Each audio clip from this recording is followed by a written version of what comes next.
Today is one of 7 days. You know its name. You know how it feels. Monday heavy, Friday light. Your energy, your plans, your whole mood runs on that 7 day rhythm. It feels like a law of nature. It isn't. The week is fake.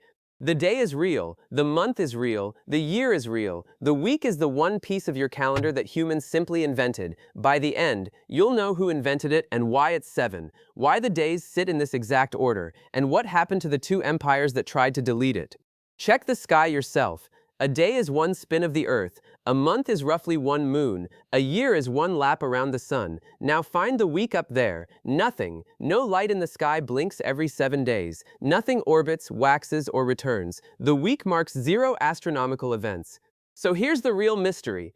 If nature never made the week, who did? And how did their guess end up running your Mondays? The trail leads back roughly 2,500 years to Babylon, to priests who watched the sky like it was a message. And in that sky they saw exactly 7 lights that moved against the fixed stars, the sun, the moon, and 5 wandering planets, Mercury, Venus, Mars, Jupiter, Saturn, 7 moving lights. So, 7 days, one for each, every day the property of its own sky god. There's a second clue. The moon's cycle runs about 28 days, and cut into quarters, that's 7.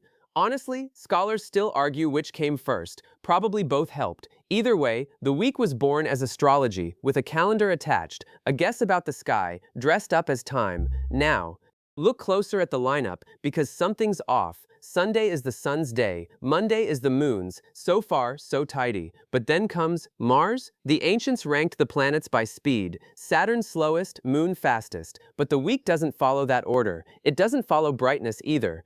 It looks scrambled, so if it isn't speed, and it isn't brightness, try to beat the historians to it.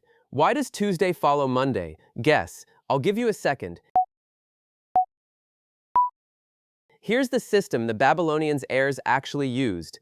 Every single hour of the day got its own planetary ruler, cycling through all 7, around and around, all 24 hours. But 24 doesn't divide by 7, 3 hours are left over. So every new day, the pointer skips 3 planets ahead. Run that skip from the sun, and you get Moon, then Mars, then Mercury, Jupiter, Venus, Saturn. That's not roughly your week. That is exactly your week. The scrambled order under your Monday is leftover arithmetic from people telling time by gods, and we know it's ancient because it's scratched into a wall in Pompeii. Before the year 79, ordinary Romans were already living by it. Rome even had its own week first, an 8-day market cycle. The 7-day import beat it. First recorded casualty of the week wars. Then in the year 321, Emperor Constantine made it law, the 7-day week, with a rest day, fixed into the Roman calendar. The guess became infrastructure. And here's my favorite part. You carry the proof in your mouth. You've been speaking Bronze Age astrology your entire life.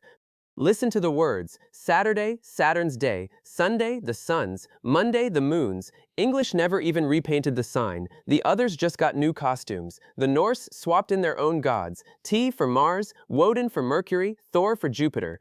In French, it's still naked. Mardi is Mars Day, Mercredi, Mercury. The planets never left. If finding dead gods hiding inside the word Tuesday is your kind of thing, that's this whole channel. Subscribe and stick around, because now we get to the experiment. The week is just a habit, right? Made up once, so it can be remade. Twice in modern history, a great power decided to find out, at full scale, on purpose. October 1793, revolutionary France rips up the calendar and decrees the decade, a 10-day week, rational, decimal, clean. One detail though.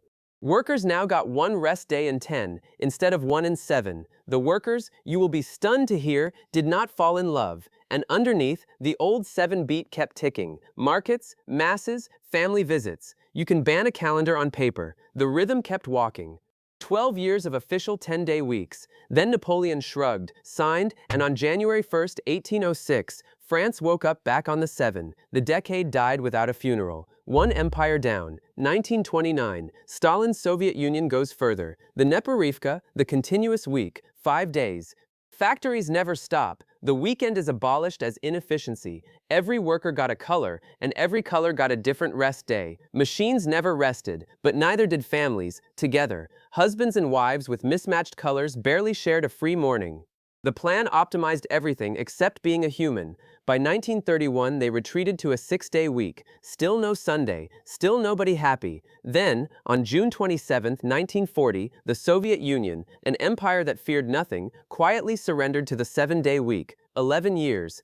That's all the revolution lasted. Think about the scoreboard. Two of the most powerful states in history tried to replace a made-up rhythm. The rhythm won, both times, which leaves the uncomfortable question. If it's fake and it's beatable on paper, why is it unkillable in practice? Because the week doesn't live in the sky, and it doesn't live in law, it lives in coordination. Your week only works if it's everyone's week. To change yours, the whole world has to blink at once, and by now it's deeper than agreement. Your body expects the weekend. Monday dread is a cultural heartbeat, running on arithmetic from Babylon. So look at the week one more time. 7 days, because 7 lights moved. In this order, because 24 doesn't divide by 7. Still here, because 200 generations kept the beat. The week is made up. And that's exactly why nothing can break it. And once you start seeing invented things ruling your life, look at your hands. You're probably resting them on one right now. Why are your keyboard's letters scrambled? The story you've heard, the slowing down story, is a myth. The real answer involves a dead code and a gun company. That video is made and it's coming next. Subscribe and it finds you the moment it lands.